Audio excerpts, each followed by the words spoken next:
Thank you. Thank you very much. I'm going to go through something may be very interesting, but can be very boring for you. The title, the heading today is could be quite boring. I mean, I've been thinking about what sort of heading I should use, but it turned out I just use a very normal way to describe what I'm going to talk about today. But it's already within the heading. Has three big words over there, which is the hottest word in the world now in these days, including the China, including the luxury market, and about e-tailings. Well, I mean, I'm not actually coming from an online business background. I mean, just give you a very quick overview about myself. Actually, I'm coming from brick and mortars. I'm always with brick and mortars. I'm always with the luxury, but not always with the online business. So the reason why I move on to the online business, because I mean, this is definitely the future of the retail, including the luxury in China and in the world. But in these days, we're seeing that actually the challenge for the luxury, for the online, is we have a lot of platforms, we have a lot of operators online are using an e-commerce mentality to run luxury business. And that turned out to be, I call a trading mentality. It's all buy and sell, buy and sell. But it is not about luxury. Luxury is about heritage, story, the trust, and the integrity. So, I mean, this is all about I'm going to share with you today, right? I'm not going to follow through every single slide, right? When my assistant prepared this slides for me, she insists I need to do some numbers and figures, to make it more professional. But to me, it's very boring. But in fact, all these numbers are genuine. Every year, we call a white paper. We're working this year together, actually it's last year. We worked together with Deloitte, came up with all the data we collect for the past year. We have been in the market for 10 years already, only focusing on the luxury. But we are not actually doing e-commerce only, we're doing omni-channels, or you call online, offline. We have brick and mortars, we have experience centers, that's how we call them, and then together with the online business. Needless to say, I mean, the China, I mean, is taking up a majority of the luxury sales in these days. But I can tell you, in fact, actually, when you talk about the numbers, 21%, actually it's more than that, because some of the numbers actually is not count from the overseas buying or even in the local domestic buying. So the number, actually, I would tell you, when we are, in fact, really in the market, the numbers actually is much bigger than that. Many people got a question about the luxury market in China, because, I mean, back in 2013 or 2015, at that time, there was anti-corruption from the government and started hitting the business about the luxury. And it is not new to you. And many people still questioning whether that will be another wave of anti-corruption or another wave of hitting the luxury because the government doesn't want it. But what I can tell you is that is not the case. When the luxury market dropped back in 2013 and 15, that was not because of the anti-corruption. It may be against most of your understanding, but I can tell the fact actually was not because of the anti-corruption. The fact was because of many of the brands, they could not cope with the change of the customer's behavior. When the customer, the group, they start to change from very traditional when talking about like the age group about 35 or even 40 or above spend on the luxury. The way that they perceive the luxury is very different from how they perceive by the next generation, which is we call the millennials, or we call even the Generation Z in these days. And many of the brands could not cope with that because they have a long decision process and they have a lot of things to consider, and turn out they cannot respond. And turn out there's a local issues. I'm not sure whether you heard about the local issues, right? When some of the brands of LCH brand, in France, used to have a big logo, and suddenly the customer abandoned the logo because the young people doesn't want logos. So then, by the time they respond, they start to remove the logos, right? By the time they remove the logo, suddenly now all the logos are coming back. right? I mean, now you're looking at the market, all the logos are coming back. So, I mean, this is the response. The response towards the market actually caused the impact. But actually, can tell you, I mean, most of our customer right now, between 25, 45, actually taking up about 70% of our sales already. So it's pretty young group. In terms of the sales, in terms of the categories, because we carry a lot of categories, we are not only doing fashions, we have apparels, we have shoes, accessories, jewelries, of course. We're actually already also carrying lifestyle products. We have wines, we have liquors. We're actually even carrying cars. We're selling cars. We're selling actually even lifestyle products like experience. We have traveling products. We have wellness. We have learning products. So what I want to share with you is, other than these categories that you see on the screen, in fact, actually one of the categories growing extremely fast on our platform actually is the lifestyle. It's about the experience. It's no longer just a product. It's about traveling. It's about wellness. It's about learning. Because, I mean, the customer, they want to learn. The customer, they would rather to travel. But in these days, when they come to Paris, in the past, they would line up all outside the department store. They spend 90% of their time for shopping because they have a shopping list. They have 20 relatives, another 30 friends gave them the shopping list, and they need to fulfill the list when they come over there. So it's very busy, huh? And they all line up outside the department stores. But in these days, how many of them are really lining up outside department store? I love this city. Paris is a beautiful city. And there's always some kind of misunderstanding, thinking there's a less Chinese customer actually coming over to Paris because of what happened.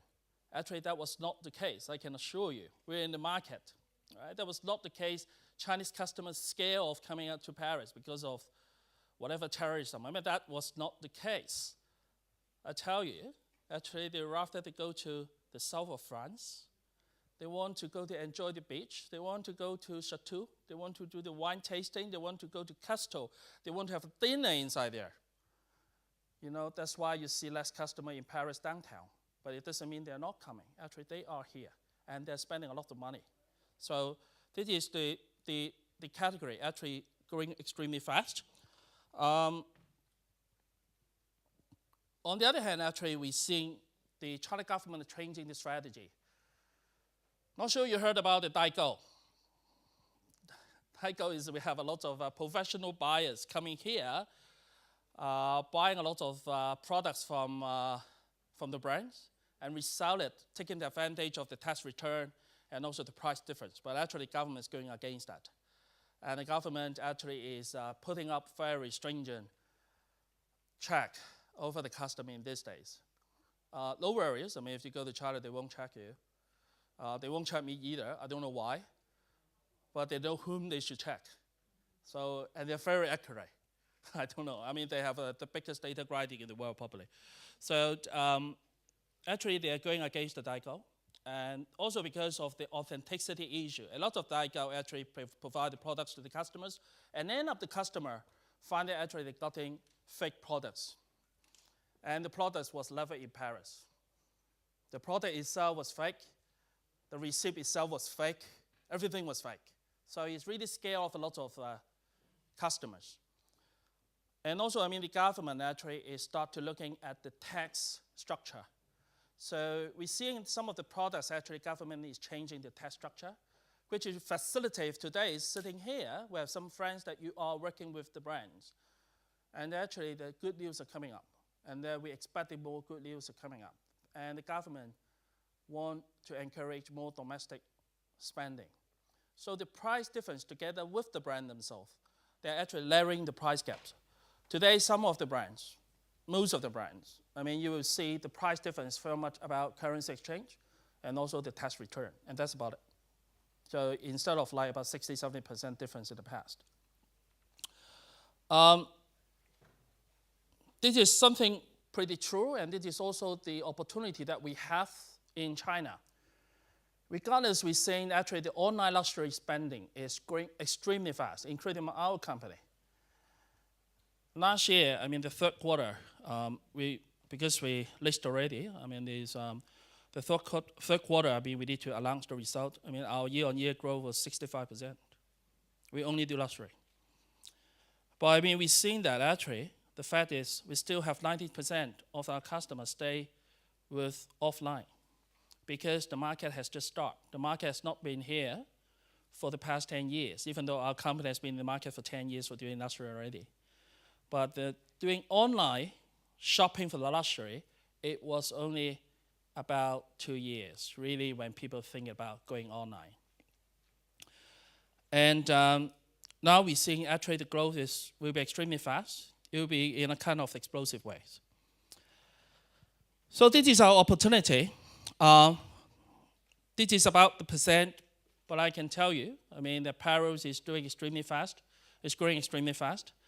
But the lifestyle products is growing extremely fast in China. Furnitures, designer products, new designer brands, not only have to be traditional or classic luxury brands.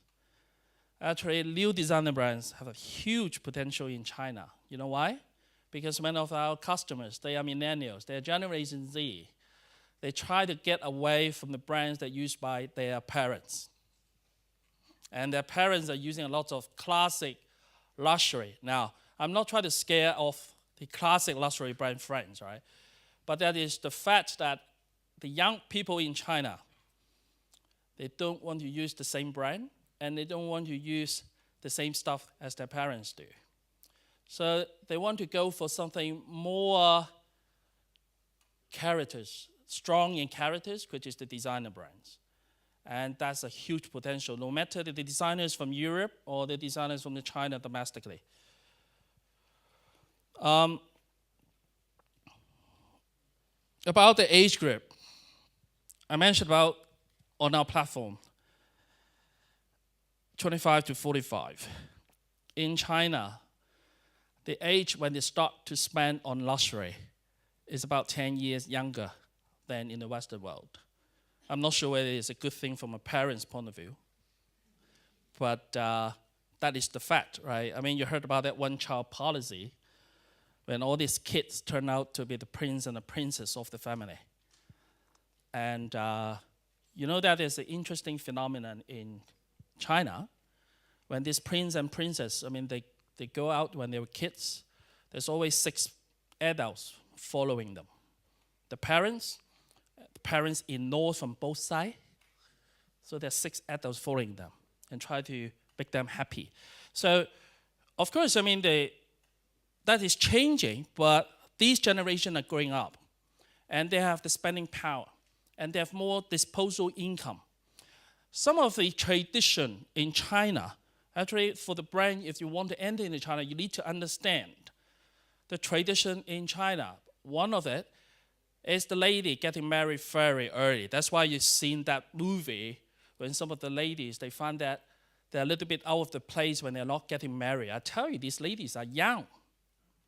But in China, the perfect getting married, from a parent's point of view, all right? I mean, not from my point of view. The parents' point of view, that getting married, the best time, is how much? 25, 26?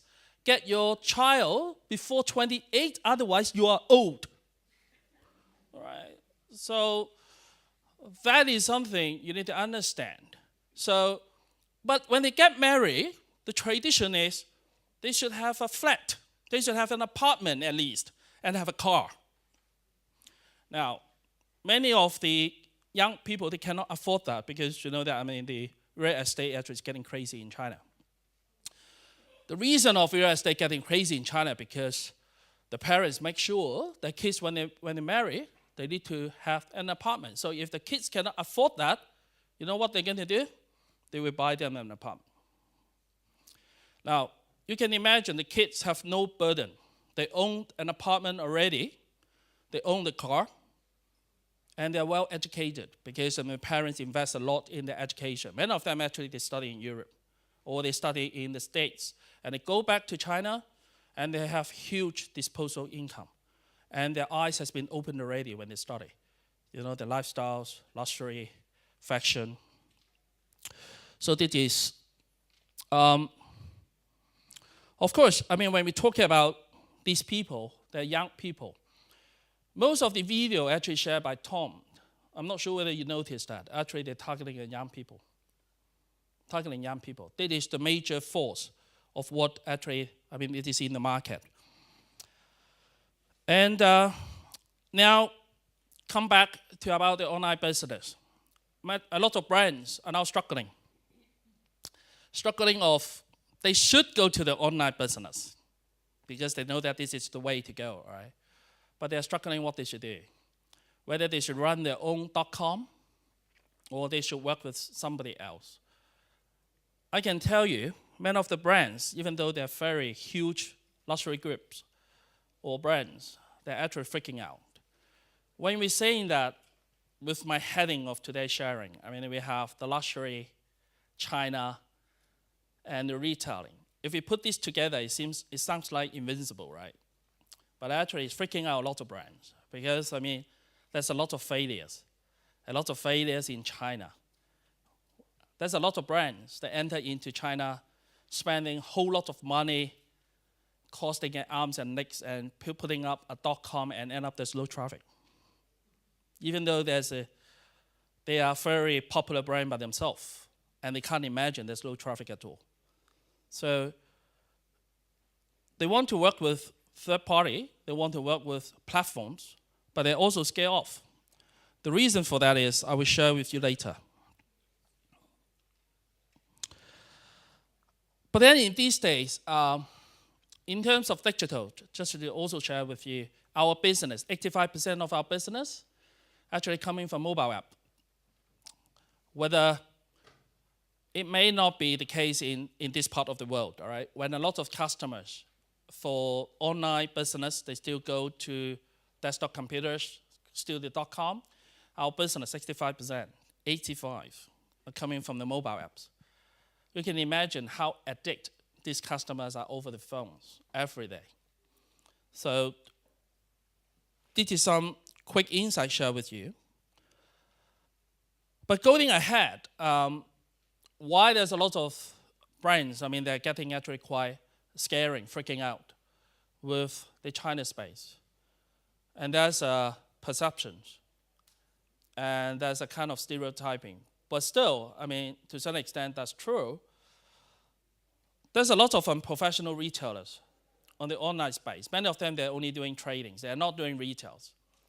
They have no idea about marketing. They have no idea about branding. They have no idea about adjacency, about how the brands, I mean, what sort of brands should be put together. And they have no idea about heritage. They just care about selling and putting up a huge GMV, the numbers, the turnover.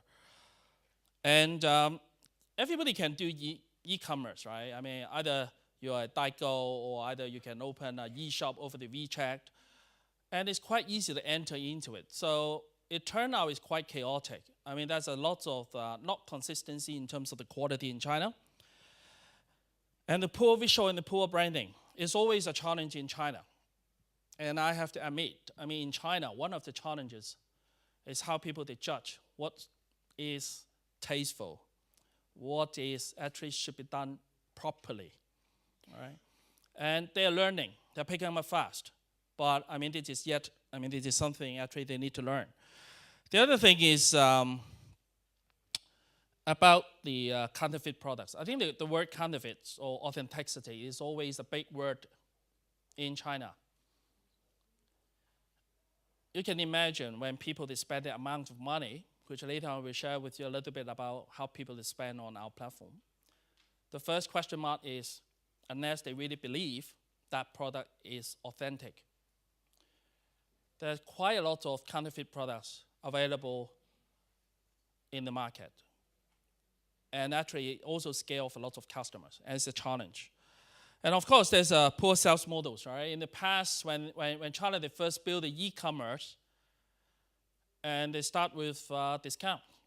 They start with huge discounts. They start with coupons. So end up, it's all about discount and coupons. And they don't have any other tactics. It's all about discounts. So all these actually scaring and freaking out a lot of brands. I mean, which is not how they actually doing the business.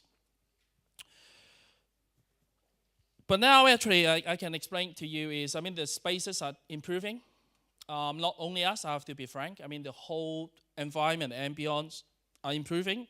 More of in-season full price product coming in because there's a lot of brands that start collaborating with platforms like us, but they're doing in-season only. They're doing full price, synchronized with their retail price, no longer just about the discount. And actually, we have more better platforms. Actually, the market is regulated now. People like us, I mean, when we first started up 10 years ago, we built our authenticity team. We still today have 60 people full-time doing authenticity. Check everything. That's why in the past 10 years, we never carry any counterfeit goods. We show branding, well, I mean, it's a matter of we put in the right designers, the right creative directors. And actually, this part is improving as well. And if you have a chance to go to SECOO, we are not perfect, but actually we are quite different from other platforms. But we don't just copy and paste the European ways into China. It's something, you know, when I work with the brands, and the brands, they also have their globalized key visuals. And they sometimes can be very challenging for us because their key visuals, the way that they put in all their simplicity, or they're putting on them, making it very contemporary. I mean, the way that they put up the key visual, the Chinese customer doesn't understand. They don't understand what they exactly want to sell. They just see a model sitting over there without smile. And then that's it. And they have no idea, absolutely no idea. So I think this is something the brands, they need to understand. China is a very unique market, and the customers over there, they're very unique. We can't just copy and paste the European way into China or the American way into China. It would deem to be a failure because, I mean, that's not how the customers are looking at it. Just give you a quick overview about the company. We have been in the market for 10 years. I mean, we just listed it on Nasdaq last year, very recently, from September. At the moment, we are the largest luxury platform in China. If you're looking at the market share, anything above 1,500 renminbi, if you renminbi back to euro, you divide by 8, I believe, in today's exchange rate. That's about euro, all right? Anything about above 1,500 renminbi spending online, actually, we have 25.3% in China. So that's our market share. All right. We are not as big as other giants, those big names you mentioned about, but actually we are big in luxury, and we are very expertise on that. We have 18 million members up to date. So 18 million, again, it's not the biggest customer data or the customer pool in China because they're always talking about billions. But 18 million actually is a very decent number when you're talking about high net worth customer base. Right? Our average ticket price is like about 450 euro, and also making us actually the highest. Now, when we talk about the average ticket price, of course, I mean, because the whole platform, I have 300,000 SKUs. And that's why the average it turned out to be 450. But just like you know, I mean, we have Chinese customers. They're willing to spend online, click and buy patek Philippe watches, 500,000 renminbi. We have customer, click and buy a Hermès bag online. We launched Lamborghini for last year. Actually, not last year, sorry. That's 2016. And to sell Lamborghini online. And that evening when we launched, of course, it's quite exciting, right? We launched Lamborghini. We turned out we have a customer did not buy the Lamborghini. So he browsed around, it's quite interesting. So he did not buy. And ended up he bought a helicopter. So we look at, what's this? So, of course, I mean, it's not that huge helicopters, but we're talking about 4 million renminbi helicopter. This is about the Chinese market, right? It's about the trust. Once they have the trust, you get the trust from them, they're willing to spend the money on you. And we are very unique on this platform because we are talking about doing online. And the market share, I mentioned about it. I mentioned about the omni-channels. We have 10 experience centers now in China, with one in Malaysia, but we're expanding. Actually, we're putting experience centers in Europe very soon, and we were putting up experience centers in the States very soon. Just a quick go through. I understand time is running out. The closer I get, the less time you have. Yeah. So sorry. Just give me 2 minutes. The installments. The installment is that is how we actually encourage the customer to buy. Our customer actually can do installment online, instant applications. They can divide it into 3 months, 6 months, 12 months, interest-free, and they can do the products. That's all. We work together with 23 banks in China, which talking about like 95% market share of the banking business already. Our own authenticity team. Just give you a few case study, but I won't say a lot, but just give you an idea. I mean, this is how we're working together with Gucci. That is just the St. Valentine's Day. And then we work with Dior in the last year for the Chinese Valentine's Days. They provide exclusive products for Chinese Valentine's Days. That's only available in China. We work together with Tots. We have actually crossover products with them. We work together with Xiangxia. Xiangxia is a Chinese originator brand, but actually it's acquired by Hermes. It is available Xiangxia store in Saint-Germain. That's the Xiangxia store have a crossover together with us. We have 10 Cosocomo, which is in Milan. And we have crossover products with them. Well, I mean, this is consumer data. I won't go through that a lot, but just let you know, the data now actually we are facilitating the brand to push the right advertisement or the right message to the right customers. So there's less disturbance to the customers, but at the same time, they're targeting to the right customers. There's some numbers here, just to let you know, I mean, the effect is very efficient, very effective. I mean, we work together with Audi, Mercedes, even Rolls-Royce just signed up, but we also work with brands like Burberry, even Louis Vuitton when they launched their smartwatch. We have experience center. The photo actually down there is our experience center. You will see, I mean, we have Michelin star chefs coming over. We have a lot of experience that they can have the 5 senses. They can touch, they can try, they can taste, and to push. So this is us. Service, I mean, it's a big word. Just let you know. We're able to provide the service. We're finishing. We are actually finished.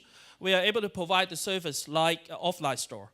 Our concierge actually deliver the box to the home of the customer, but not just with that box. Actually, they bring along different size of the shoes, just in case the size not right that the customer they order. If they order a belt, our concierge actually bring along the punching hole device, so it can help the customer to measure and do the hold. I mean, this is the service they should enjoy in the offline store, and now we make it available in their home by our concierge. So that is our sharing. Thank you.